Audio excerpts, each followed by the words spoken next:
Blue Lock episode yang ke-75 kembali dibuka dengan sebuah potongan panel cerita singkat yang luar biasa menarik. Karena pada chapter inilah akhirnya kita bisa melihat sama-sama mengenai sebuah rahasia besar yang selalu disembunyikan oleh semua orang di dalam Akademi Blue Lock, yaitu tentang siapakah sebenarnya Jinpachi Ego dan juga sekuat apa dirinya di dalam dunia sepak bola. Hingga pada akhirnya Jinpachi berhasil menjadi seseorang yang sangat disegani oleh para pemain lain, khususnya para Master Striker. Tidak hanya itu, karena pada satu chapter yang sama ini, peringkat terbaru dari para pemain Blue Lock akan dibagikan juga kepada kita semua melalui beberapa potongan panel manga berikut. Oleh karena itu, tanpa perlu berlama-lama lagi, yuk langsung kita masuk aja ke pembahasan utamanya. Singkat cerita, setelah pada episode sebelumnya, Isagi sempat dibuat pingsan akibat kelelahan dan juga kehabisan stamina.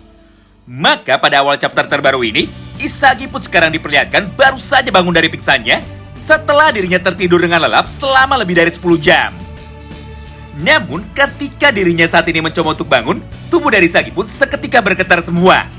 Serta di satu panel yang sama ini, Isagi pun mulai berkata kepada Noah yang kebetulan pada saat itu sedang berada di dalam ruangan yang sama untuk menjaga Isagi. Hah? Kenapa aku di sini? Dan kenapa semua tubuhku menjadi terasa sangat sakit? Mendengar semua pertanyaan dari Isagi tersebut, Noah pun seketika langsung menjawabnya. Akhirnya kau sudah bangun tuan kehabisan bensin. Tenang saja, tubuhmu terasa sakit karena kau sendiri yang terlalu memaksakan dirimu di dalam pertandingan kita sebelumnya. Jadi yang perlu kau lakukan saat ini hanyalah beristirahat lebih dulu sambil menunggu staminamu sudah pulih. Tidak hanya itu, karena pada panel berikutnya, Noah yang nampak sangat khawatir kepada Isagi Oichi akhirnya langsung memberikannya segelas minuman air putih sambil bertanya kepadanya lagi. Jadi bagaimana Isagi? Apakah di dalam pertandingan kita kemarin kau sudah bisa mengalahkan Michael Kaiser? Dan jika menurutmu kau sudah bisa, maka selanjutnya target apa lagi yang ingin kau capai? Nah, di momen tersebutlah Isagi pun tanpa pikir panjang seketika langsung membalas. Ya, aku sudah berhasil mengalahkan Michael Kaiser sebagai seorang playmaker. Tapi meskipun begitu, aku sendiri masih belum merasa puas. Karena di dalam pertandingan selanjutnya, aku akan mengalahkan Michael Kaiser sebagai seorang penyerang atau sebagai seorang pencetak gol. Namun ternyata jawaban dari Isagi Oichi tidak hanya berhenti sampai di situ. Karena mulai dari sinilah, Isagi pun seketika mulai bercerita panjang lebar mengenai semua rencana seperti apa yang akan dia lakukan ke depannya. Serta teknik sepak bola apa lagi yang mungkin bisa dia kembangkan untuk dapat memaksimalkan kemampuan matanya, yaitu Metavision. Intinya, percakapan dari Noah dan juga Isagi ini sangatlah panjang sekali. Namun secara ringkas, interaksi yang dilakukan mereka berdua sama seperti interaksi yang dilakukan oleh seorang ayah dan juga anak. Di satu sisi, Isagi terus-menerus bercerita kepada Noah mengenai berbagai macam taktik yang akan dia gunakan di dalam pertandingan selanjutnya. Sedangkan di sisi lain, Noah pun dengan tenang terus mendengarkan semua cerita panjang dari Isagi tersebut tanpa sedikit pun mencoba untuk memotongnya. Hingga pada akhirnya, Noah pun sampai pada sebuah kesimpulan bahwa bagi seorang Isagi Oichi, sepak bola bukanlah hanya sekedar permainan. Serta sepak bola bukanlah hanya sekedar menang ataupun kalah saja. Tapi melainkan sebuah tujuan hidup dan juga sebuah jalan hidup yang saat ini sudah sangat dia tekuni sekali. Nah, di momen itulah Noah pun seketika langsung tersadar jika semua prinsip dan juga pola pikir dari Isagi Oichi sangat mirip sekali dengan saingan terkuat dari Noah, serta rival pertama dari Noah ketika dirinya masih sangat muda dulu. Ada yang bisa tebak siapa dia? Yap, benar banget. Siapa lagi kalau bukan Jinpachi Ego?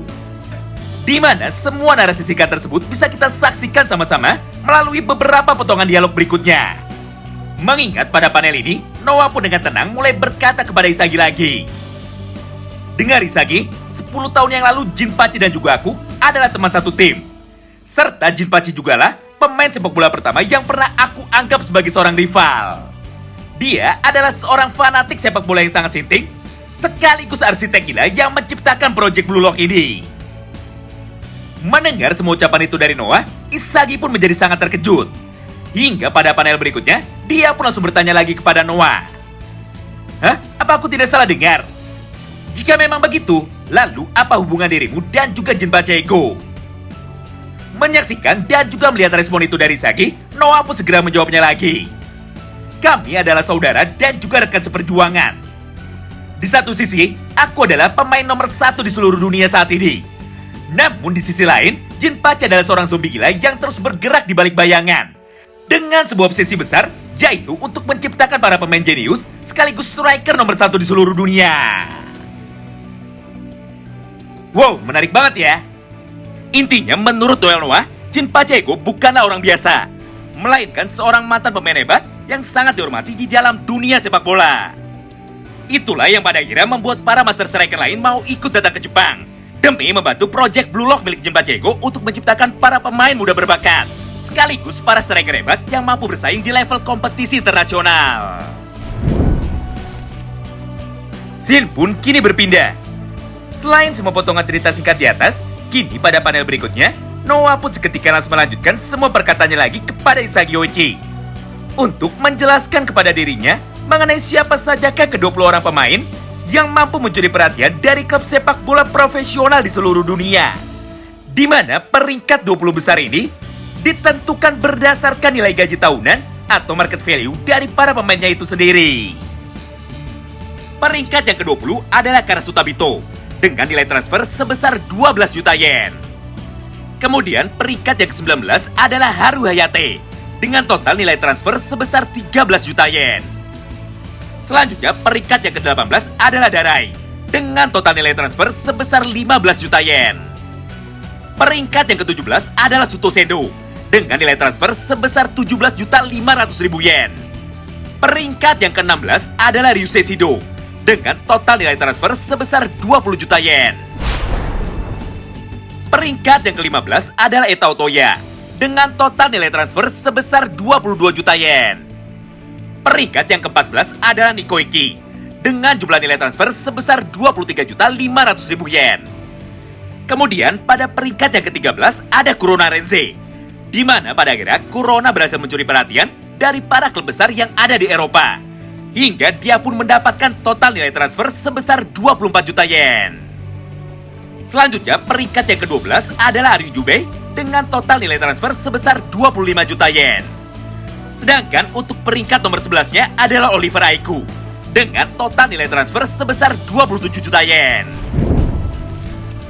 Nah, kini sampailah kita di peringkat 10 besar, di mana tepat pada posisi ini, sebuah hal yang sangat tidak kita sangka malah terjadi di hadapan kita semua.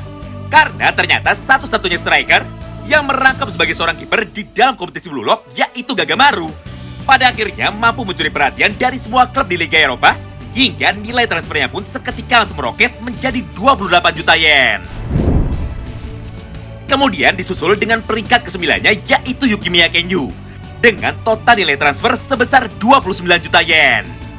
Selanjutnya pada peringkat yang ke-8 ada Hyomachi Kiri dengan total nilai transfer sebesar 30 juta yen. Dan pada peringkat yang ke-7-nya masih diduduki oleh Ito Shirin dengan jumlah nilai transfer sebesar 36 juta yen. Lalu kita lanjut ke peringkat nomor 6, di mana posisi ini berhasil ditempati oleh Mikage Reo dengan total nilai transfer sebesar 40 juta yen. Sedangkan peringkat nomor 5-nya ditempati oleh Rensuke Kunigami dengan total nilai transfer sebesar 47 juta yen. Kemudian di peringkat nomor 4 ada Isagi Yoichi dengan total nilai transfer sebesar 50 juta yen. Nah, menariknya, di antara ketiga orang pemain lain yang ada di dalam posisi Big Four, Isagi adalah satu-satunya pemain yang mampu mendapatkan nilai transfer sangat besar. Walaupun kenyataannya sampai detik ini, Isagi masih belum bisa mencetak satu gol pun di dalam kedua pertandingan yang sudah dia jalani, yaitu melawan tim Barcelona dan juga melawan tim Manchester City. Selanjutnya di peringkat yang nomor 3 ada Meguru Bachira dengan jumlah nilai transfer sebesar 66 juta yen. Hal itu pun sebenarnya bukanlah tanpa alasan, karena faktanya saat ini Bachira merupakan salah satu pemain yang mampu terus mencetak gol secara konsisten di dalam setiap pertandingan. Lebih hebatnya lagi, Bachira pun bahkan sampai mampu mencetak satu gol ke gawang dari tim Uber. Padahal tim Uber sendiri adalah tim dari Liga Italia yang sangat terkenal dengan gaya permainan defensif, atau gaya permainan dengan mengandalkan pertahanan super yang sangat sulit sekali untuk ditembus. Kemudian pada peringkat yang nomor 2 ada Seishiro Nagi dengan jumlah total nilai transfer sebesar 88 juta yen. Untuk Nagi sendiri sepertinya tidak perlu ada penjelasan panjang lebar. Mengingat Nagi sebenarnya merupakan seorang pemain sepak bola yang sangat jenius sekali. Walaupun faktanya dia harus di-nerf berkali-kali, supaya kemampuannya tidak terlalu jauh meninggalkan para pemain lainnya. Hingga sampailah kita pada peringkat nomor 1. Sebagai pemain terhebat sekaligus pemain terkuat yang ada di dalam kompetisi Blue Lock. Sebagai pemain terhebat sekaligus pemain terkuat yang ada di dalam kompetisi Blue Lock. Di mana pada akhirnya King Barrow mampu mendapatkan tahtanya kembali sebagai seorang raja dan juga penguasa yang ada di dalam lapangan. Dengan total nilai transfer yang sangat jauh jika dibandingkan dengan para pemain lainnya, yaitu sebesar 100 juta yen. Hal itu pun mampu diraih kembali oleh King Barrow tepat setelah dirinya berhasil membuktikan semua kehebatannya di dalam lapangan. Di mana pada pertandingan itu, King Barrow bisa mencetak hat-trick dan mengalahkan tim Barcelona dengan skor akhir 3-1. Wow, menarik banget bukan? Walaupun daftar peringkat dari 20 orang pemain terkuat ini sebenarnya sangat mengejutkan dan juga jauh di luar harapan. Namun nyatanya ranking ini sifatnya hanyalah sementara dan akan terus diupdate oleh Jinpachi Daegu setiap pertandingan selesai. Nah, itulah semua pembahasan singkat yang bisa kami sampaikan pada kesempatan kali ini. Terima kasih banyak yang sudah simak video ini sampai habis dan salam baku hantam.